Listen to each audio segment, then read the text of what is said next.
Carta aos Hebreus, capítulo 1. E leiamos todo este capítulo.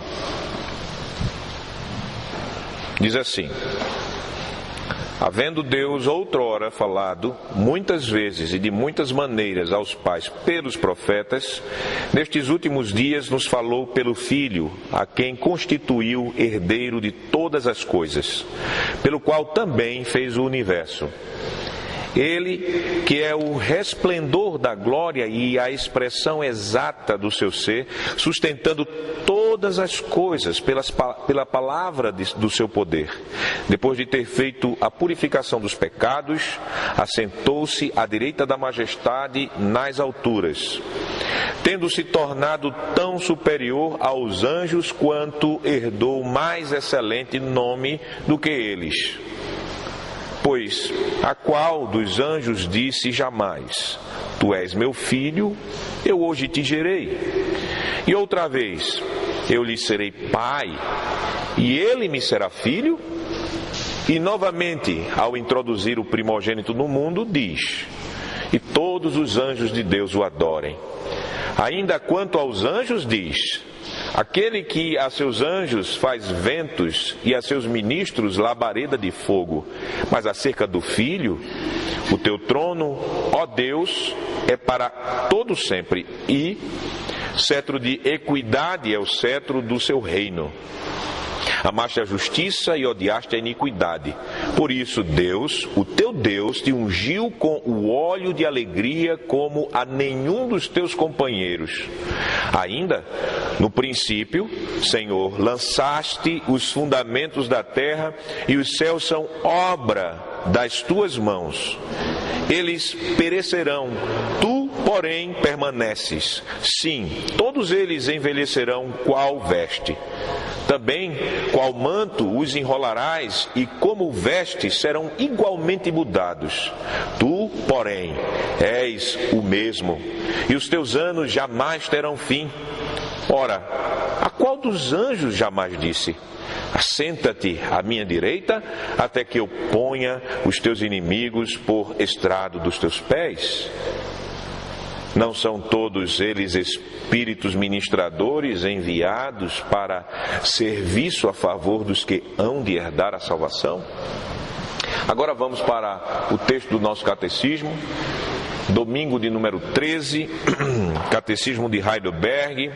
A doutrina confessada nesta parte do catecismo, especificamente falando a pergunta e resposta 33, é o tema da nossa pregação, é o fundamento da nossa pregação, a doutrina da palavra de Deus ensinada nessa parte do catecismo. Catecismo de Heidelberg, domingo de número 13. Nós iremos ler apenas a pergunta e resposta 33. Por que Cristo é chamado o único Filho de Deus, se nós também somos filhos de Deus? Resposta: porque só Cristo é, por natureza, o Filho eterno de Deus. Nós, porém, somos filhos adotivos de Deus, pela graça, por causa de Cristo. Amada congregação do Senhor Jesus Cristo, desde o domingo 11 do nosso catecismo, nós aprendemos sobre os nomes que o credo apostólico dão ao Filho de Deus. No domingo 11 nós aprendemos porque o Filho de Deus foi chamado Jesus, isto é, Salvador. E no domingo 12 nós temos o motivo de Jesus ser chamado Cristo, ou seja, ungido. E agora, no domingo de número 13, nós temos os dois últimos nomes que no credo apostólico são dados a Jesus Cristo. O primeiro nome, Filho de Deus, e o segundo nome, Senhor. Pois nós confessamos neste credo: creio em Jesus Cristo, seu único Filho, nosso Senhor. Assim, do domingo 11 até o domingo de número 13, expomos e nós confessamos o ensino revelado nos nomes dados ao Filho de Deus. E estudar os nomes dados a Jesus nos revela quem é Jesus e o que Jesus fez e faz em nosso favor, para a nossa salvação. E duas grandes revelações nos são dadas nos nomes Filho de Deus e Senhor. A primeira revelação é a revelação sobre a divindade de Jesus Cristo. E a segunda é a revelação do senhorio de Jesus Cristo. A primeira revelação fala da relação entre Jesus Cristo e o Pai. E a segunda revelação, a que fala que Jesus é Senhor, fala da relação de Jesus conosco, seu povo. Como eu falei a vocês, a pregação de hoje, ela se limitará à primeira parte do domingo 13, ou seja, a pergunta e resposta 33. A pergunta e resposta que mostra-nos por que Jesus ele é chamado o Filho único de Deus, o único Filho de Deus. E o tema da nossa pregação nesta manhã é o seguinte: por revelação, confessamos que Jesus é o Filho de Deus. Esse é o tema da nossa pregação, essa é a mensagem de Deus para nós nesta manhã. Por revelação, confessamos que Jesus é o Filho de Deus. Jesus ele é chamado o Filho de Deus. Eu vou puxar a lembrança de vocês daquilo que vocês leem nas Escrituras em suas casas. Lembre-se como quando o profeta Natã, com Davi já velho, ele disse a Davi que um descendente de Davi, do rei Davi, seria o construtor do templo do Senhor. Que esse mesmo filho de Davi, ele seria rei eterno e Deus seria o seu próprio pai. Nós encontramos esse registro das palavras de Natã em 2 Samuel, capítulo 7, versículo 12 a 14. E com certeza você sabe que essa revelação de Deus para Davi não se referia apenas a Salomão. Salomão, o filho de Davi, o rei que sucedeu a ele no trono, ele era apenas a sombra do grande rei que viria. Ele era apenas o tipo daquele rei prometido a Davi. A realidade era Cristo. Era Jesus. Jesus era aquele que iria de fato cumprir essa profecia que o Senhor deu a Davi e ao povo dele. Jesus é o rei prometido, aquele que é filho de Deus, que Natã havia falado. O nome Filho de Deus, assim, é um título do Salvador prometido e que também nos ensina sobre a natureza divina de Jesus. Veja o que o anjo ele falou à Virgem Maria em Lucas capítulo 1, versículo de número 35, por favor. Eu quero lembrar a você essa parte tão linda da revelação de Deus. Lucas, capítulo 1, versículo de número 35. O encontro do anjo Gabriel com a Virgem Maria, antes dela conceber.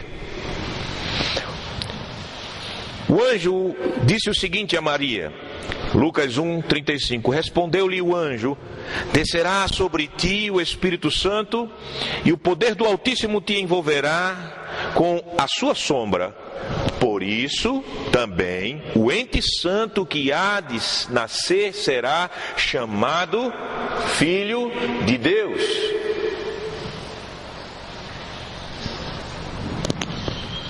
Você sabe que Maria era descendente de Davi. Ela se recenseou lá em Belém do Judá, junto com José, que também era descendente de Davi. O nome Filho de Deus, aqui na parte que nós estamos vendo,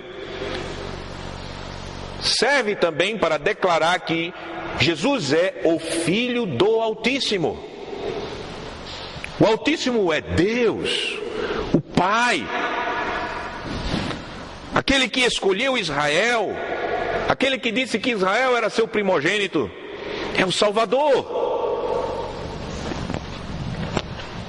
Então, dentro desse contexto, nós temos a clara declaração que o Filho do Altíssimo, aquele que é gerado do Espírito Santo e não pelo poder do homem, ele é o Filho de Deus.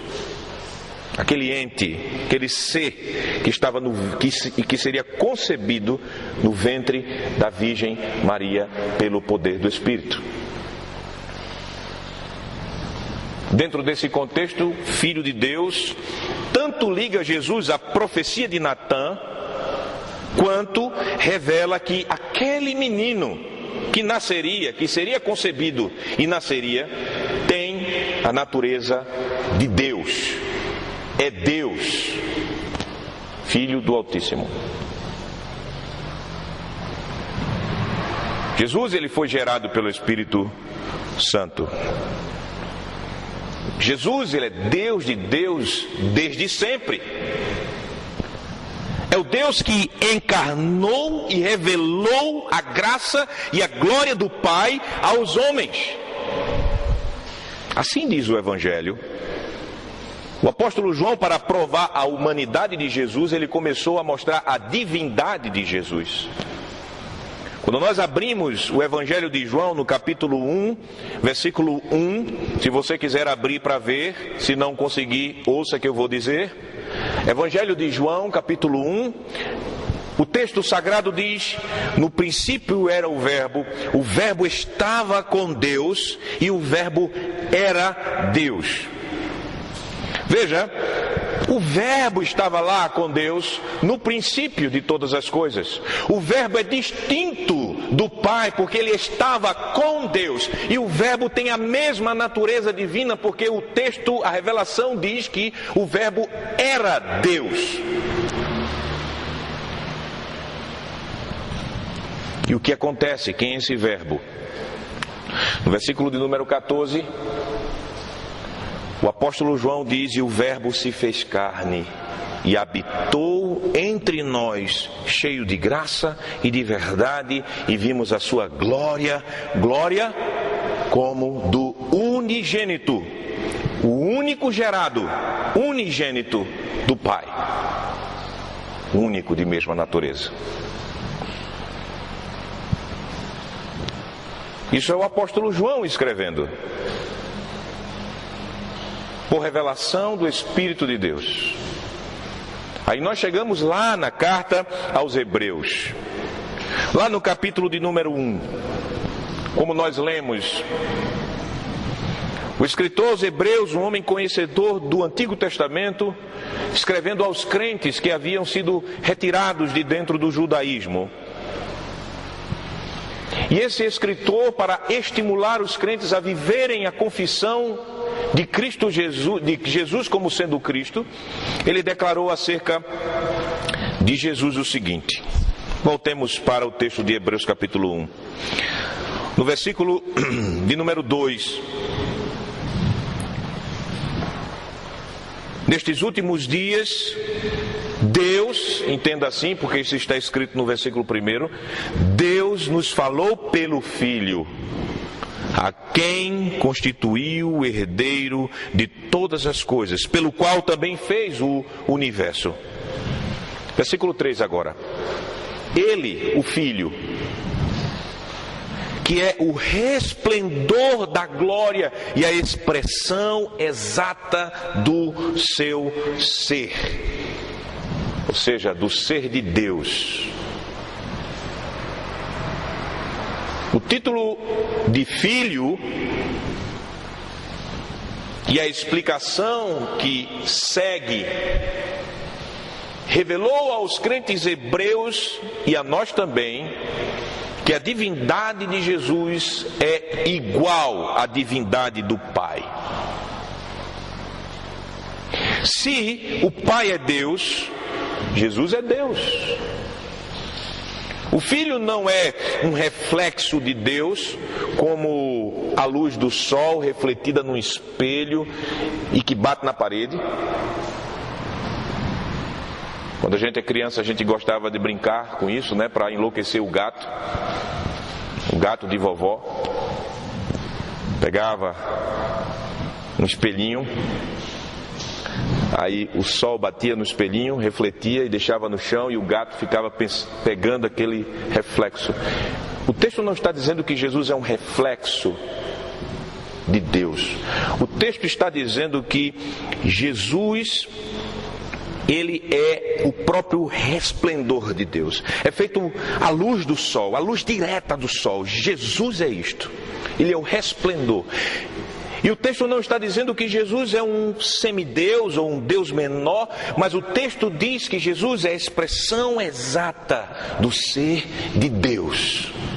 E por isso, quando Jesus ele está em seu ministério terreno, e quando ele está especialmente no final de seu ministério, na noite da ceia, antes de ser traído por Judas e ser levado pelas autoridades do seu povo até as autoridades romanas, antes da cruz, Jesus ele disse aos seus discípulos de modo muito claro que quem visse a ele via o Pai, porque ele e o Pai são um. Qual o sentido disso? Ele estava dizendo sobre a sua divindade. Quem via a ele estava vendo o próprio Deus.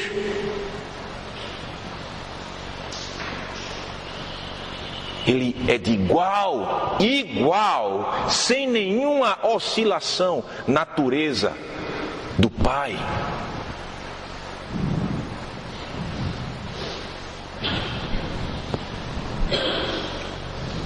Então nós chegamos a essa revelação da palavra. E aí nós podemos e devemos continuar professando: Jesus é Deus igual a Deus. Jesus não é a primeira criatura que Jeová criou, como dizia os velhos arianos, que são representados hoje nos testemunhas de Jeová, por exemplo. Jesus não é um homem adotado pelo Pai, como dizia os velhos adocionistas, uma heresia antiga. Jesus não é uma manifestação de Deus, como dizia os modalistas antigos e certas seitas pentecostais de hoje. O que é que eles diziam? No Antigo Testamento Deus se manifestou como Pai, no Novo Testamento Deus se manifestou como Filho, depois de Pentecostes Deus se manifesta como Espírito Santo. Isso é uma heresia antiga chamada modalismo, e que ameaçou a doutrina da Trindade, e a igreja negou nos seus sínodos e concílios com base na revelação. Jesus não é uma manifestação de Deus. Jesus é a segunda pessoa da Santíssima Trindade, Deus de Deus.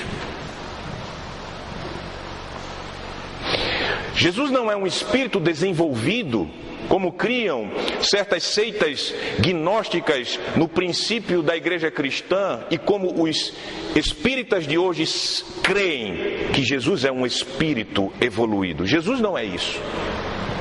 Jesus não é um Deus dentre muitos deuses, como dizem os mormons, aqueles rapazes bem vestidos que saem por aí batendo de porta em porta. Eles creem num Jesus que é um Deus e que você e eles serão deuses semelhantes no futuro. Jesus não é um Deus dentre muitos deuses.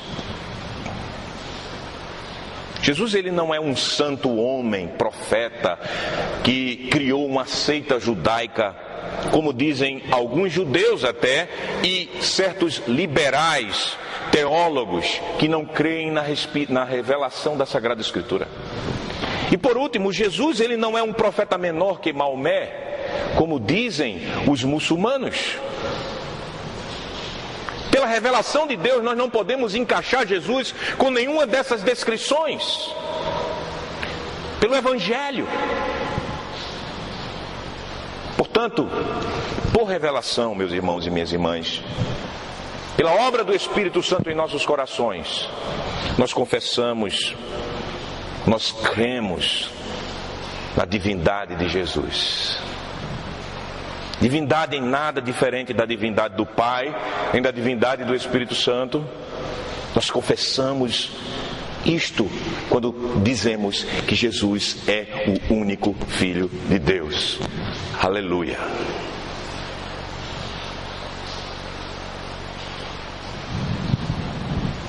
E por isso nós exortamos a todos os homens, seja judeus, seja não judeus, a crerem nessa revelação e a confessarem Jesus como Deus Salvador, como Filho de Deus Salvador. Porque, meus amados irmãos e irmãs, não há como ser salvo da ira de Deus sem crer na divindade plena de Jesus Cristo. Não há como ser salvo. Por quê? Porque a salvação prometida por Deus na Sagrada Escritura não é uma obra do homem. O Salvador prometido por Deus na Sagrada Escritura não seria um simples homem. O Salvador prometido é o próprio Deus. E por isso Deus, Ele encarnou de uma virgem para cumprir sua promessa e obra de salvação que já estava sendo revelada desde a queda do homem. Planejada desde a eternidade por Ele. O próprio Deus Salvador, Ele prometeu buscar e salvar seus eleitos. E por isso somos ordenados a crer que Jesus é o Filho de Deus, único Filho de Deus. Jesus, meus amados irmãos, é Deus vindo nos resgatar e nos salvar de nossos pecados em Adão. Jesus é Deus que tomou a nossa natureza para habitar em nosso meio. Jesus é Deus que suportou a pesada ira do Pai contra os nossos pecados para vencer a morte por seu poder e obter e restituir para nós a justiça e a vida eterna. Jesus é Deus vindo pastorear seu povo, vindo proteger seu povo, vindo guiar seu povo pelo Espírito e pela palavra, até que nós, seu povo, entremos no aprisco, no descanso eterno para o nosso corpo e para a nossa alma. Isso é Jesus, o próprio Deus. Por isso que nós exortamos os homens a se arrependerem dos seus pecados e a crerem nesse Jesus que a Escritura revela, que nos é revelado. Atentem para o que Jesus disse sobre Ele e o nosso dever para crer nele conforme as Escrituras. Em João capítulo número 7, versículo de número 38. Na noite de uma das festas, no último dia de uma das grandes festas dos judeus,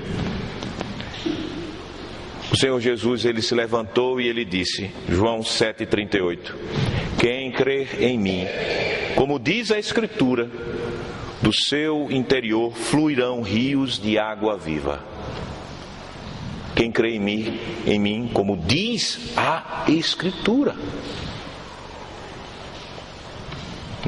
Para o pecador ele ser saciado com a água da vida, ou seja, isso é uma ilustração para dizer, para ser salvo eternamente. Esse pecador ele tem que crer em Jesus como ele se revela na Escritura.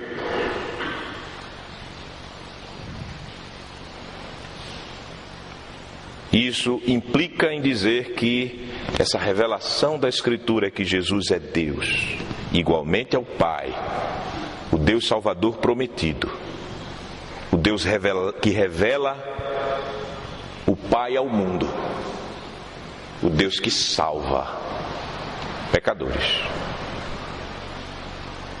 Esse é o Jesus que nós confessamos por revelação. Talvez alguém deva estar pensando: mas nós também não somos chamados filhos de Deus? Porque Jesus é o único Filho de Deus. É interessante que essa pergunta era feita no tempo, em vários momentos, mas no tempo quando o nosso catecismo foi escrito, você vê, a pergunta 33 é essa: por que Cristo é chamado o único Filho de Deus, se nós também somos filhos de Deus? E nós iremos usar essa mesma resposta para responder o porquê disto.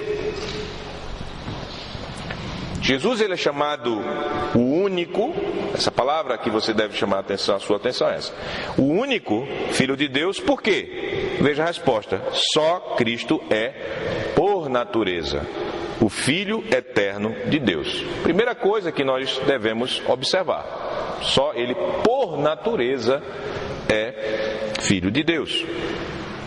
Filho eterno de Deus. Aqui nós explicamos o que queremos dizer que só Jesus é o único Filho de Deus. Não há outro Filho de Deus de igual natureza, por natureza, de igual natureza do Pai. Não há outro Filho eterno de Deus. Significa o quê? Que só Jesus é, desde a eternidade, o Filho natural do Altíssimo, o gerado pelo Espírito Santo. Só Jesus, desde a eternidade, é o unigênito do Pai, ou seja, único gerado. Só Jesus, desde a eternidade, é o Filho que é o resplendor da glória e expressão exata do ser de Deus. Só Jesus é o único eterno Filho, conforme a revelação de Deus ao profeta Miqueias. Como diz Miqueias, no capítulo de número 5, versículo de número 4, aquele profeta menor, ele disse o seguinte: suas origens, isso está falando acerca de Jesus, são desde os tempos antigos, desde os dias da eternidade.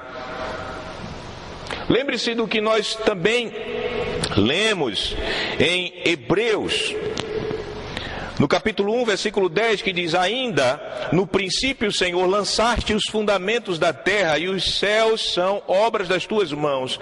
Eles perecerão, tu, porém, permaneces sim, todos eles envelhecerão qual veste. E no versículo 12: também qual manto os enrolarás, e como vestes serão igualmente mudados.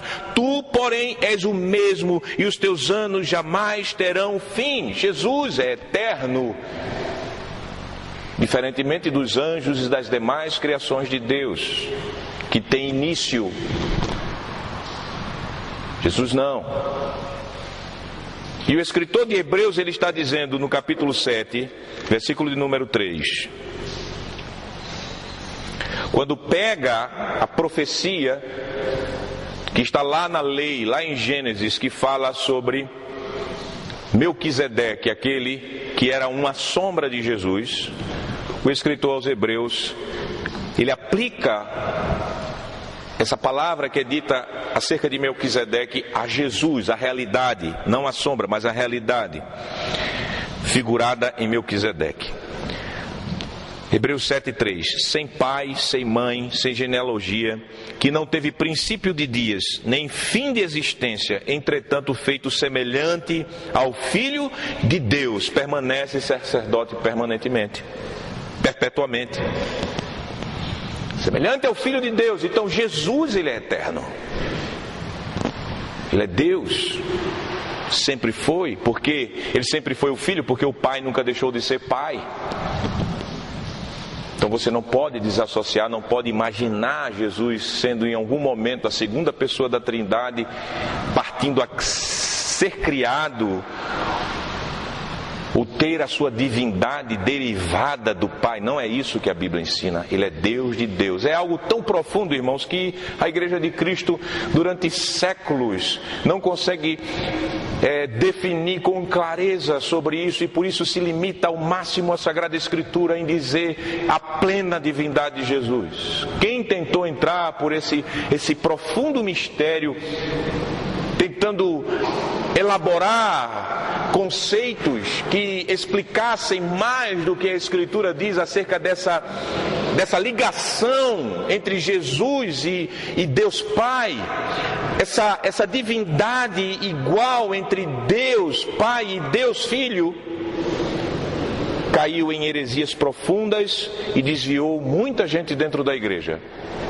E por isso a igreja foi muito cautelosa em todos os momentos da sua história, quando tratou sobre a doutrina da Trindade, a doutrina da filiação da segunda pessoa, da filiação da segunda pessoa da Trindade, dessa geração que se chama, com muita cautela, se limitando à Sagrada Escritura. Então, só Jesus é o único eterno Filho de Deus. Nunca deixou de ser, porque o Pai nunca deixou de ser Pai. Você pode estar pensando, né? Mas pastor, eu já li na Bíblia, em algum lugar, pastor, que os anjos são chamados filhos de Deus, que até juízes são chamados filhos de Deus, e nós também somos chamados filhos de Deus. É verdade, meu irmãozinho, é verdade, minha irmãzinha. Se você abre a Bíblia, por exemplo, no livro de Jó, no capítulo 1, versículo 6, ali os anjos, eles são chamados de filhos de Deus. Também no mesmo livro de Jó, capítulo 38, versículo 7, os anjos que estavam vendo Deus criando todas as coisas nos dias da criação, eles são chamados também filhos de Deus. Agora, meus irmãos, se anjos são chamados os filhos de Deus, é porque eles são criaturas de Deus e são subordinados a Deus. Pois, como nós lemos em Hebreus capítulo 1, versículo 5, a qual dos anjos disse Deus: Tu és meu filho, eu hoje te gerei. E outra vez, eu lhe serei pai e ele me será filho. Essa é a pergunta que o escritor aos Hebreus, ele faz aos crentes judeus que estão sendo atacados por seus parentes, dizendo: esse Jesus aí, olha, se ele for muita coisa, ele é um anjo. Ele, usando a Bíblia, o escritor aos Hebreus, o Antigo Testamento, ele pergunta: a qual dos anjos Deus falou isso? Tu és meu filho, hoje te gerei. Nenhum anjo recebeu isso. Você não encontra na Bíblia nenhuma declaração desse tipo, dessa natureza igual de Deus. Não tem. O Filho, no capítulo 1, versículo de número 1, 2 e 3, o Filho, ele é colocado em uma posição de grande excelência. Ele não é colocado como uma criatura. O Filho é colocado é chamado de Filho. Ele é chamado de herdeiro de Deus. Ele é chamado do Deus Todo-Poderoso, o regente cósmico, o sustentador de toda a história, da criação, da história grande, da história pequena. O Filho é colocado como aquele que foi o purificador dos pecados. Quem é que perdoa pecado senão Deus? Anjo não perdoa pecado. O Filho é colocado como aquele que foi exaltado à destra da majestade. Qual anjo ele recebe essa posição? Tanto que, no capítulo 1, versículo 4, o texto diz: tendo se tornado tão superior aos anjos, herdou mais excelente nome do que eles. É claro que Jesus, antes da encarnação, ele tinha glória com o Pai. Ele diz: Pai, eu quero que eles estejam comigo, Pai, para eles verem a glória que eu tinha contigo antes.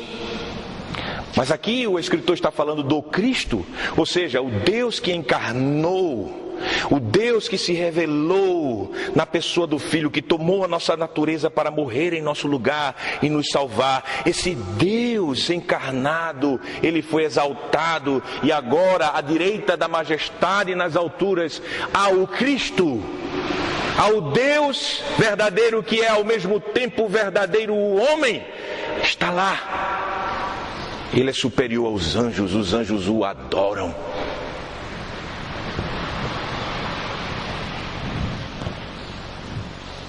Que glória!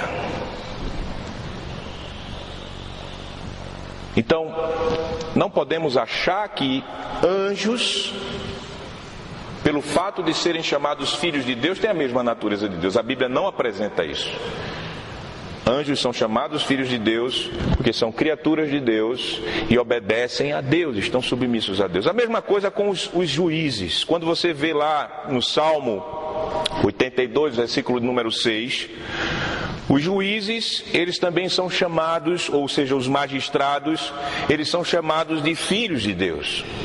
E se os juízes, eles são chamados filhos de Deus, é porque pelo ofício do magistrado, Deus, ele é representado na justiça que se aplica. É aquilo que Jesus também falou, pegando esse mesmo texto, em João capítulo 10, versículo 31 a 39, quando ele disse que Deus era seu Pai, e ele falou de um modo que os judeus entenderam: olha, ele está se fazendo Deus, ele está se fazendo igual a Deus, quando ele chamou Deus de Pai. E Jesus pegou e sacou o Salmo 82 e disse: peraí, mas se Deus chama homens de seus filhos, eu, que de fato sou de igual natureza do Pai, não tenho direito assim de me chamar? Veja as minhas obras, os meus milagres, que mostram que eu sou o Filho de Deus, o Cristo. Se juízes são chamados filhos de Deus, é por causa do exercício do seu ofício, porque Deus tem os magistrados por ministros seus e aplica justiça por meio dos magistrados.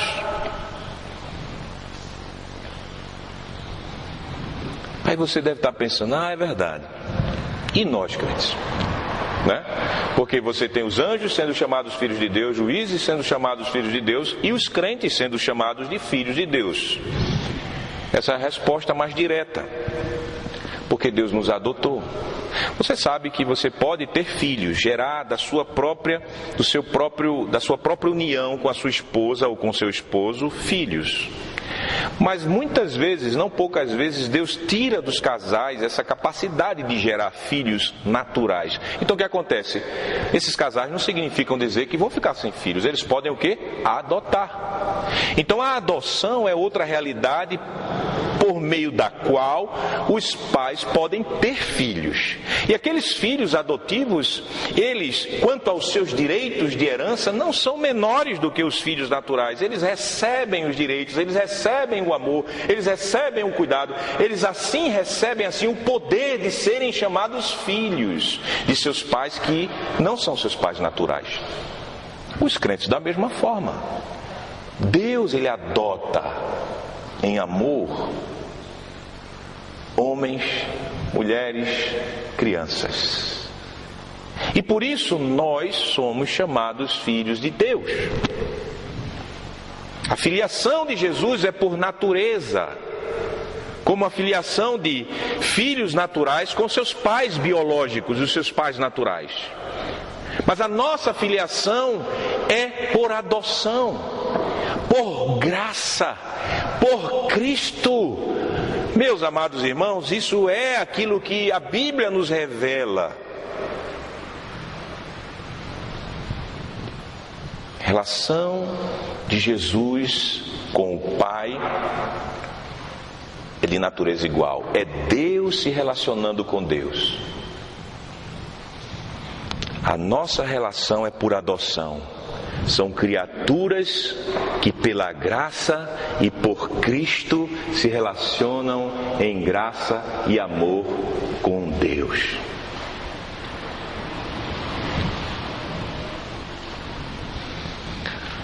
Nossa resposta 33 diz: porque só Cristo é por natureza o Filho eterno de Deus. Nós, porém, isso fala dos crentes, somos filhos adotivos de Deus. Pela graça, por causa de Cristo. Pela graça fomos adotados. Isso significa que a adoção não é porque você merece ser adotado. Pela graça. Nós somos filhos de Deus pela graça. O que é graça? Graça é favor. Mas a gente tem que esclarecer mais. Graça não é somente um favor. Graça é um presente que recebemos e que nós não merecemos. Isso é a palavra graça. Favor imerecido. Eu não mereço. Então, você não merecia ser adotado por Deus como seu filho. A adoção é uma graça. Por quê?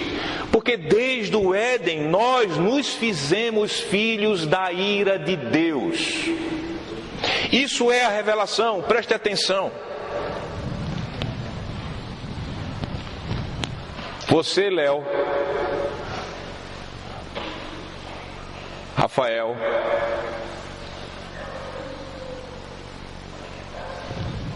Rebeca, Raquel, Carol, Jonatas, Bruno, eu não vou colocar mais Bruno porque já está grandão. Mas vocês já foram concebidos neste estado de filhos da ira. Concepção. Lá dentro do ventre, quando vocês passaram a existir, ali começou o seu estado, a sua posição diante de Deus como filho da ira, por causa dos seus pecados. Isso está explicitamente escrito em Efésios capítulo 2, versículo de 1 a 3. Homens, mulheres e crianças. Ali mostra-se que todos nós, antes de Cristo nos vivificar nele, éramos filhos da ira, como também os demais, mortos em nossos delitos e pecados. E isso vem do Antigo Testamento, quando o salmista Davi, no capítulo de número 51, versículo de número 5, ele disse: em iniquidade eu fui formado e em pecado me concebeu minha mãe. O apóstolo Paulo só esclarece isso. Então você é concebido nesse estado de filho da ira. E no decorrer de sua vida, como da minha vida, eu e você, nós revelamos essa nossa inimizade contra Deus, porque a inclinação para a nossa velha natureza é inimizade contra Deus. Ela não pode e ela nem quer ser submissa à lei de Deus. Então, do decorrer de nossa vida, nós começamos agora a mostrar essa nossa inimizade, mostrar que de fato somos filhos da ira. Por quê? Porque é no decorrer de nossas vidas, nos nossos pensamentos, nas nossas obras, nos nossos relacionamentos, que nós mostramos as nossas idolatrias, nós mostramos o nosso orgulho pecaminoso, nós mostramos as nossas iras, os nossos rancores, as nossas amarguras, as nossas mentiras, as nossas hipocrisias, manifestamos a nossa justiça própria, nós manifestamos as nossas impurezas que vêm dos nossos corações, as nossas fofocas, as nossas intrigas, as nossas invejas. Todas essas coisas mostram como de fato somos filhos da ira, mostra como de fato nós somos concebidos em pecado, mostra como de fato somos indignos de Deus nos adotar. Isso é a realidade, isso é a nossa realidade como seres humanos caídos.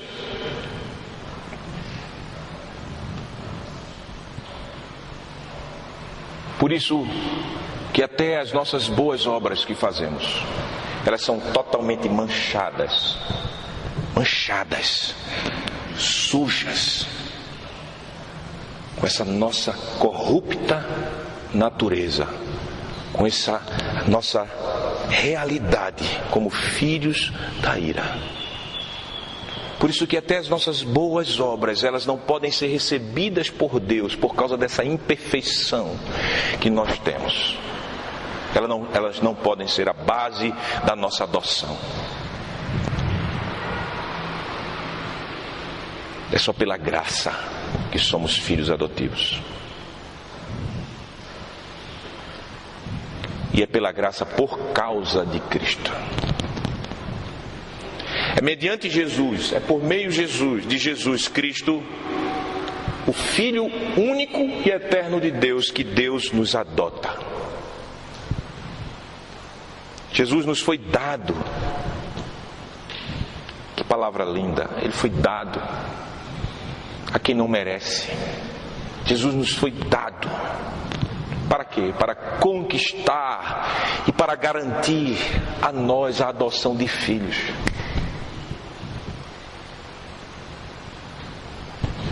Meu irmão e minha irmã,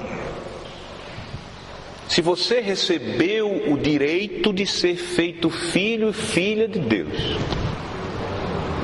esse direito que é chamado de poder na Escritura, é por um ato de amor do Pai, do Filho e do Espírito Santo por você.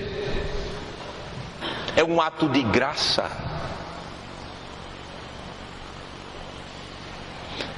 A adoção, por causa de Cristo, mediante a fé nele, recebemos o direito de sermos feitos filhos de Deus. Não por causa da minha vontade, mas pela vontade do Pai que está nos céus. Não porque eu gerei em mim a vontade de querer ser adotado, mas porque Deus da eternidade, de algo inconcebível a nós, Ele nos amou em nosso estado de miséria, em nosso estado de inimizade, e disse: eu quero salvá-lo, eu quero salvá-la. E mediante a fé em Cristo, Ele assim fez. João capítulo 1, versículo de número 12 e João capítulo 1, versículo 12 e versículo 13.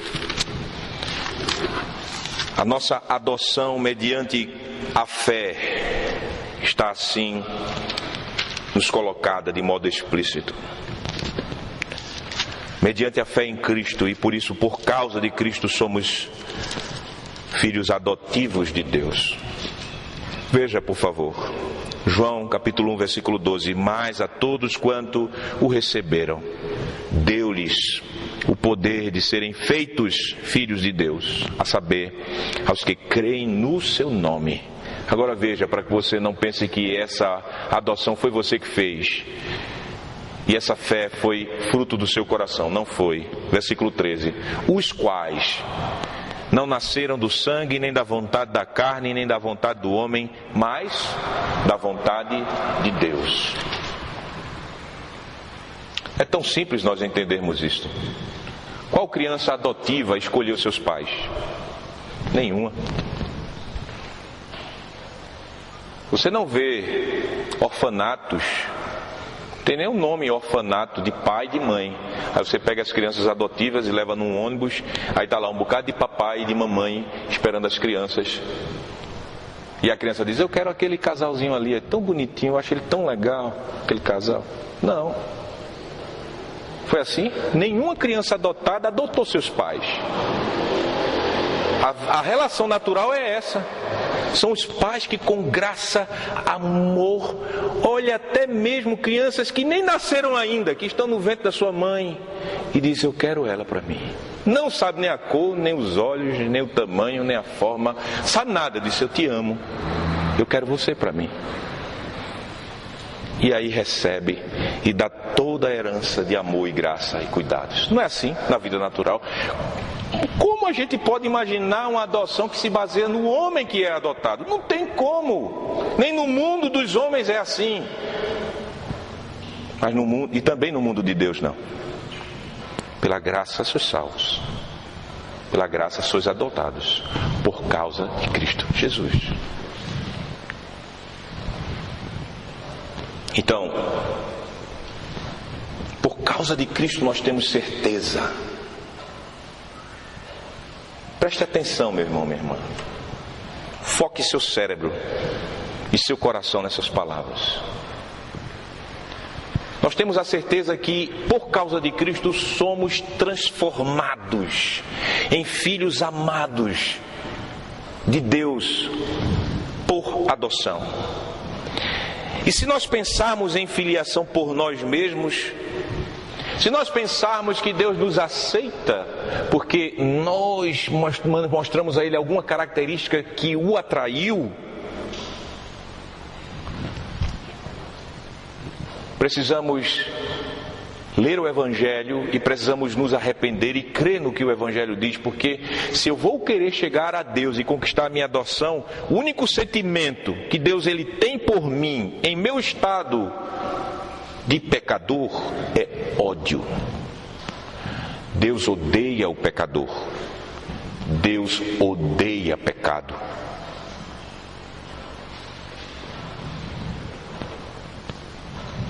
E nós continuaremos debaixo da ira dele. Se você ler a Bíblia, você vai ver o Salmo dizendo que Deus é como um guerreiro que está com um arco pronto para matar os homens. Se você ler os Salmos, você vai ver que Deus ele diz que ele está irado constantemente por causa dos nossos pecados. Então, se você quer chegar a Deus e conquistar a sua adoção por você mesmo, com base em você mesmo, saiba que esse é o caminho da morte. Deus vai te destruir. Então tenha certeza que Deus ele transforma você de filho da ira em filho amado por adoção. Somente por causa de Jesus nós temos a segurança de nossa adoção, que nos garante o amor do Pai, nos garante a remissão de pecados, nos garante a justiça e a vida eterna. Foi por causa somente de Jesus que o Pai ele passou a nos amar desde a eternidade, como ama seu próprio Filho. O amor que Deus tem por nós, por causa de Jesus, não é um amor diferente do que Ele tem pelo Filho. Ele ama o Filho e Ele ama-nos na mesma intensidade, porque Ele vê o Filho em nós. Foi o Filho que tomou o nosso lugar e conquistou o amor de Deus para que nós pudéssemos ser amados por Deus. E para isso Ele nos remiu dos nossos pecados. Ele tomou o nosso lugar debaixo da pesada ira de Deus. Ele recebeu o castigo que nos traz a paz. Ele estava lá na cruz porque eu e você não podíamos estar lá, para que o amor de Deus fosse conquistado, porque removido o pecado diante de Deus, remove-se a ira, remove-se o ódio e só resta amor, amor, amor e amor. E por isso você pode ter certeza do amor de Deus por você, que está em Cristo e por causa de Cristo. Certeza da vida eterna. Por quê? Porque o que é a vida eterna? A não ser conhecer a Jesus e ao Pai que Ele revelou. Um conhecimento de amor. Foi Jesus que fez isso. Vida eterna é isto. É um relacionamento de conhecimento em amor por meio de Cristo. Você vai morrer e não vai morrer. Você pode fechar os olhos aqui nessa terra, mas começará uma vida eterna em amor por causa de Jesus. Porque Deus, por causa de Jesus, adotou você. Agora nós temos a certeza que por causa de Jesus a nossa reconciliação com Deus é eterna.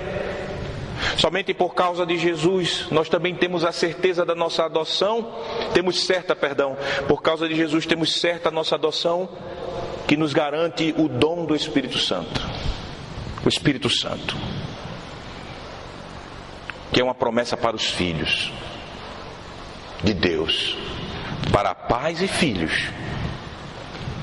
O Espírito Santo que nos transforma em novas criaturas. O Espírito Santo que gera a verdadeira fé pela qual nós abraçamos Jesus e recebemos o direito de adoção. O Espírito Santo que nos faz viver como filhos de Deus neste mundo, repudiando de todo o coração os nossos velhos pecados e amando a lei de Deus e querendo viver por gratidão essa lei. Recebemos o Espírito que nos confirma a nossa adoção e que pelo qual nós dizemos Abba, Pai. É o Espírito que recebemos por causa de Jesus, como herança da adoção. Conclusão, meus irmãos.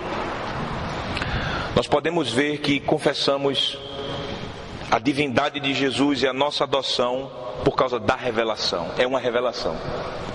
Essa é a verdadeira revelação. E essa revelação está na palavra do Antigo e do Novo Testamento.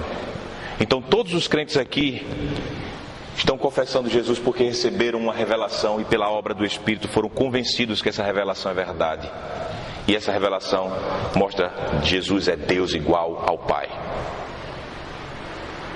E nele e por ele fomos adotados por pura graça. Segunda coisa, nós temos uma grande mensagem de amor na revelação que Jesus é o único Filho de Deus. A mensagem de amor é que Deus enviou o seu único Filho para nos dar o direito de sermos feitos seus filhos adotivos. Por amor, Deus fez isso. Amor gracioso de Deus por miseráveis pecadores como eu e você.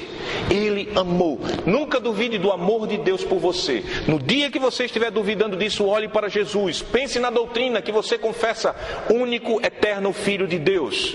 Pense na doutrina da adoção. Ele te amou. Ele deu o seu Filho.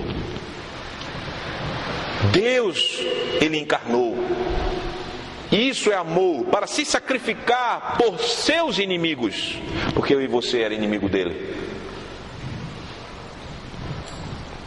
Nós, pecadores, que não queríamos, que éramos filhos da ira, agora Deus nos ama com amor eterno. Agora não sou mais tratado por Deus como criatura e como servo. Mais do que isso, eu sou tratado por Deus como filho. É um tratamento de amor por causa de Jesus. Eu pergunto a você para nós encerrarmos: o quanto você se consola nessa revelação que Jesus é o Filho de Deus? O quanto essa confissão que sai de sua boca consola você no amor, na graça, na misericórdia, na salvação que Deus nos garante por Cristo, seu único, eterno Filho. Eu pergunto a você, você se lembra dessa revelação e dessa confissão durante os seus dias da semana? Eu pergunto a você, meu irmão, nas noites escuras de sua alma, quando o inimigo está te atacando, quando ele está colocando dúvidas em seu coração sobre o amor de Deus para com você. Todos os crentes, em um momento em sua história, passou por essa noite escura da sua alma, onde os medos da eternidade chegam, onde parece que um lobo está rosnando ao seu lado, querendo tragar, e parece que ele está sentindo o bafo desse lobo puxando no escuro. E isso causa medo. Será que Deus vai me deixar aqui? Será que Deus me ama de verdade? Quando você, nessas noites escuras, acha que está sozinho na terra, que ninguém aqui na terra se importa com você, se preocupa com você, ama você, nessas noites escuras, você tem lembrado da sua confissão e da revelação que vem a você na palavra de Deus. Deus te chama a se consolar. Deus te chama a iluminar as noites escuras da tua alma com a revelação da glória de Cristo. Deus te chama a se consolar em Jesus, o único e eterno Filho de Deus. Deus te chama a olhar a graça dele. Deus te chama a confiar que nada te separará do amor paternal de Deus. Deus te chama a se consolar no Evangelho que é revelado a você nesta manhã. Nada te separará do amor paternal de Deus. Para que você seja separado do amor paternal de Deus, seria necessário alguém ou coisas anularem a obra de Jesus na encarnação, anularem toda a obediência de Jesus durante a sua vida como homem, anularem a obra de Jesus na cruz, anular a obra de Jesus na sua ressurreição, anular a obra de Jesus na sua intercessão à direita de Deus, para separar você do amor deste Pai que deu o seu Filho. Era necessário essas coisas, e essas coisas são impossíveis de serem desfeitas. Impossíveis de serem desfeitas. Você está pensando nesta revelação? Não só pense e se console com ela. Essa revelação é que nos traz a paz, que excede todo o entendimento.